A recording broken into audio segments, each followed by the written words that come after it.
जुनमनि राभाखौ बुथारदोंना जाब्रबथायजों थैदों मानसिफोरा होनदों जे बिथांखौ बुथारनानैसो बिदि खालामदों सोरबा सोरबा गावसिनि मानसिफोरानो बुथारदों बा पुलिस बिफानानो बुथारदों होनना बुंदों दा बेनि सायाव नोंथाङा मा बुंनो सानो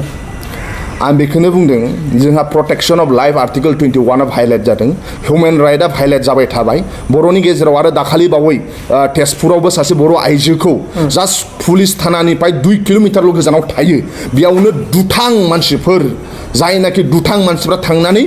हरावनो सामफ्राम बिथाङा हरनि 9टासो बाजियाव थांनानै बुथारहैदों सासे मानसिखौ बुथारनो हानाय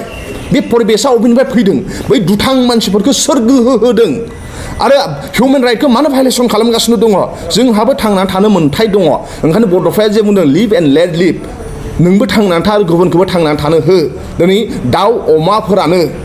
मा होनो बिथांमोना प्रटेक्सन होनायाव आयेना बिथांमोनखौ प्रटेक्सन होयो नाथाय जोङो ट्राइबेल हारि बर'फोरजों बे भायलेट जागासिनो दं ह्यूमेन राइटआ भायलेट जागासिनो दं दा जुनमुनि राभाखौ बुथारदों ना हारसिं थैदों बे सन्देह गोनां जाबाय दा ओंखायनो सिबिआइ तदन्त बिदों न'खरनि मानसिफ्रा सिबिआइ तदन्त बिनो नांगौ आरो सिबिआइ तदन्तआ उइदाउट पलिटिकेल इन्टारफेरेन्स बेयो न्याय होनो नांगौ माने जुदि आयेनाबो जुदि भायलेसन जायो होमबा जों माखौ जों आसा खालामबावनो बयनिफ्राय देरसिन दं हाइकर्ट सुप्रिम कर्ट ल' आयेना आरो जुदि आयेनाबो जुदि भायलेसन जायोब्ला आयेनाबो जुदि गोहो गोराफोरजोंल' जुदि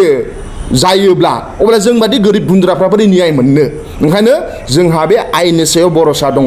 सिबिआइ तदन्त जानो नांगौ जुनमुनिखौ जाय बुथारदों बिथांमोना सास्ति मोननो नांगौ आरो बारे बार बर' हारिजों लोगोसे ट्राइबेल हारिजों ह्यूमेन राइट भायलेसन जानायखौ जोङो सैसोनो हाया माब्लाबाबो जों नेनो हाया जोंहा ट्राइबेलावबो जोङो मा होनो गोहो गोरा जोंनो लिडार नांगौ जाय साफ्रोमबो ट्राइबेल मानसिफोरखौ अनजोबनो हानाय जाय साफ्रोमबो बर' मानसिफोरखौ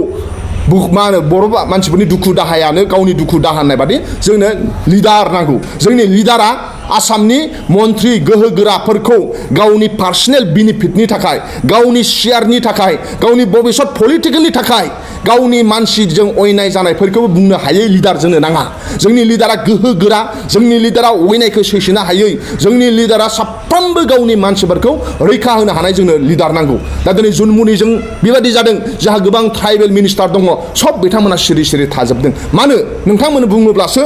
एक्सना जागोन ना नोङो आं बादि फिसा लालु गुन्जु मानसिया खोथा बुङोब्ला जाया देम्बेश्वर मोसाहारिनियाव रावबो जोंहा पावारफुल मानसिफोरा खोथा बुङासै जायासै मानो न्यायखौ मोनासै आरो क'क्राझाराव फेक एनकाउन्टार जादों बेफोरबादि ह्यूमेन राइट भायलेसन जाबाय थानाय सम दा जुनमुनिनि केसावबो आं सानो बेयाव जोंनि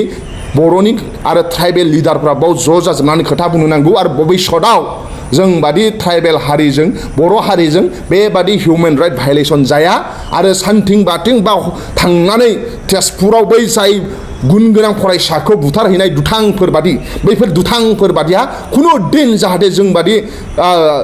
ट्राइबेल हारिजों बा बर' हारिजों बेबायदि अयनाय खालामनो आरो ह्यूमेन राइट भायलेसन खालामनो जाहाथे बिथांमोना साहस मोना खुनु दिननि थाखाय बेफोरबायदिनि थाखाय जों बेबस्था लानो नांगौ ट्राइबेल एट्रसिटि एक्ट बे आयेननि गेजेरजों जों जेरैखि जाया बै दुथांफोरखौ जों साजा होजोबथारनो नांगौ बेखौ आं सानो